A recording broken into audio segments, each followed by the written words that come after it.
बिस्मिल्लाहिर्रहमानिर्रहीम। अस्सलाम वालेकुम दोस्तों, अप टू डेट इन्फो पे खुश आमदीद।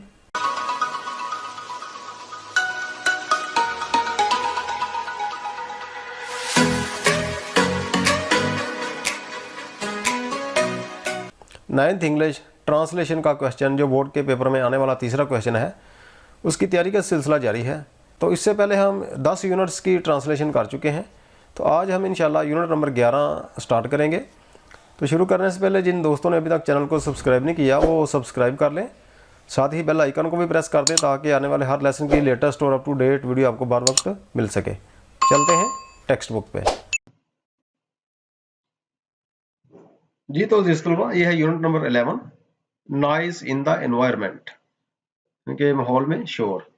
पहला पैराग्राफ है, noise pollution is defined as any form of noise, यानी कि शोर की आलूदगी को ऐसे डिफाइन किया जा सकता है या इससे मुराद है कि नॉइज की, शोर की कोई भी शक्ल that disturbs the normal functioning of life, जो जिंदगी के आम काम काजों में दखल डालती है या खलल पैदा करती है। इफ लेफ्ट अनचेक्ड, अगर इसको अनचेक रहने दी जाए, छोड़ दिया जाए, it can have serious effects on the mind and body of human, तो ये इंसानों के जहन और जिस्म पे संगीन असरात मुरतब कर सकती है।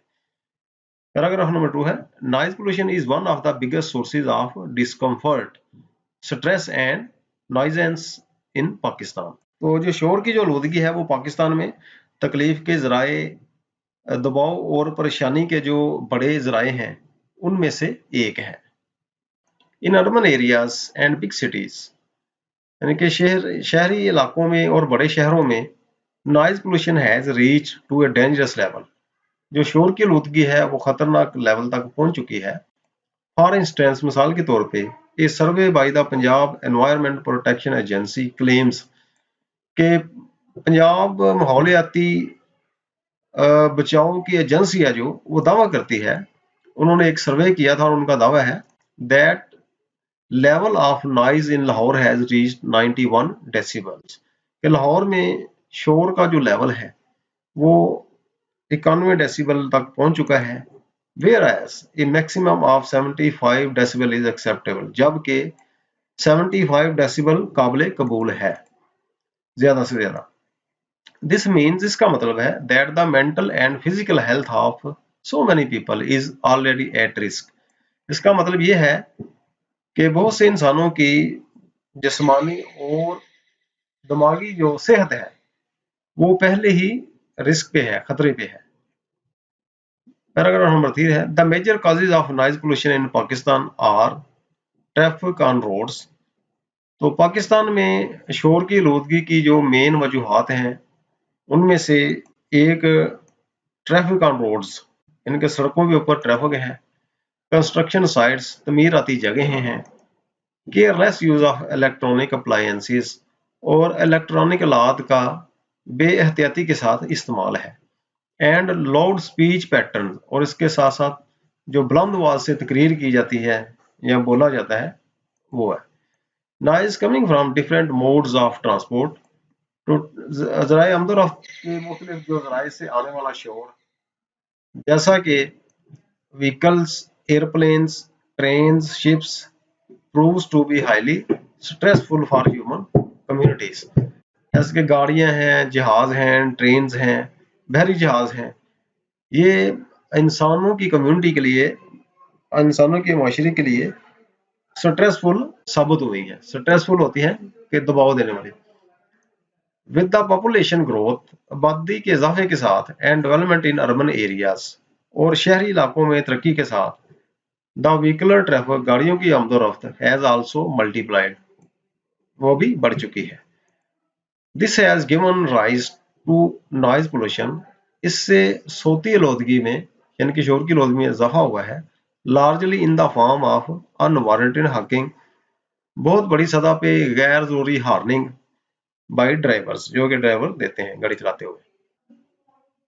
Also the mushroom growth of residential colonies near airports and railway station has exposed residents, तो इसके साथ साथ ये जो बरमार है कॉलोनीज की, रहायशी कॉलोनियों की, एयरपोर्ट्स के करीब और रेलवे स्टेशन के करीब, वो भी एक्सपोज हुई हैं, ज़ाहिर हुई हैं रेजिडेंट्स रहायशियों के लिए to permanent and unavoidable source of noise pollution.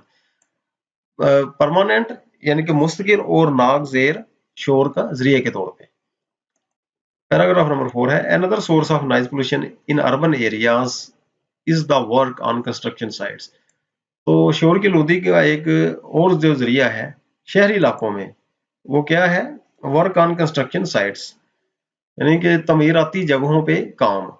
Construction work in urban areas, तो शहरी एरियाज में इलाकों में जो तमीराती काम है इज यूजुअली स्लो, वो आमतौर पे स्लो होता है एंड टाइम कंज्यूमिंग और उसमें काफी वक्त लग जाता है।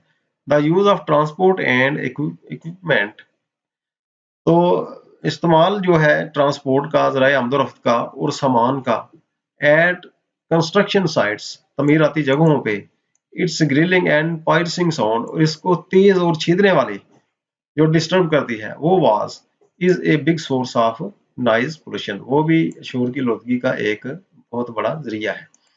It not only disturb the general public, ये ना सिर्फ आम आवाम को डिस्टर्ब करती है, परेशान करती है, but also effects the construction workers, बल्कि तमीराती जो कारकुन होते हैं उनको भी मुतासर करती है।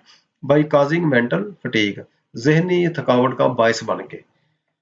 पैराग्राफ नंबर 5 है use of technology is an other cause of noise pollution.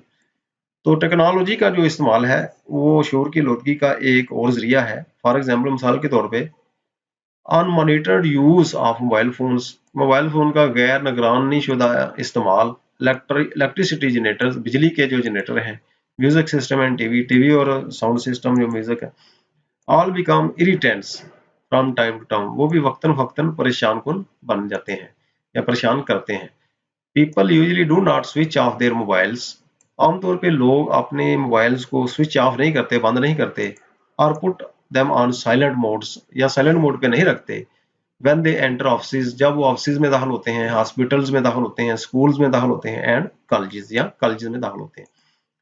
They also use electricity generators excessively, तो वो जरूरत से ज्यादा बिजली के जनरेटर भी इस्तेमाल करते हैं रेजिडेंशियल एरियाज, रहायशी इलाकों में, and put other residents ill at की ईज, और दूसरे जो शहरी हैं, जो रहायशी हैं, उनको बड़ी आसानी से बीमार करते हैं। Moreover listening to loud music और टीवी, इस मजीद बरा तेज या ऊंची आवाज से टीवी या म्यूजिक सुनना on a load volume, high volume के साथ, is another source of noise pollution, ये भी शोर की आलूदगी का एक और जरिया है। For this people need to develop some civic responsibility, इसके लिए लोगों में शहरी जिम्मेदारी डेवलप करने की जरूरत है या पैदा करने की जरूरत है, सो दैट, ताकि अदर्स में नॉट बी ट्रबल, दूसरे तकलीफ में ना आए, because of their careless action, उनके लापरवाह अमाल की वजह से। तो जिस तरह ये 5 पैराग्राफ हमने किए हैं, ये जो लेसन है वो कदरे मुश्किल है क्योंकि इसमें काफी जो है डिफिकल्ट वर्ड इस्तेमाल हुए हैं। तो बाकी जो पैराग्राफ रह गए हैं 6, 7 और 8, ये इंशाल्लाह नेक्स्ट वीडियो में करेंगे, तो ये लेसन हमारा कंप्लीट हो जाएगा। तो ये वर्ड मीनिंग जो आगे दिए गए हैं आप उनको देखें, बार बार पढ़ें, और फिर भी अगर क्वेश्चन पूछना हो तो आप कमेंट कर सकते हैं, ये नंबर पर रब्ता भी कर सकते हैं।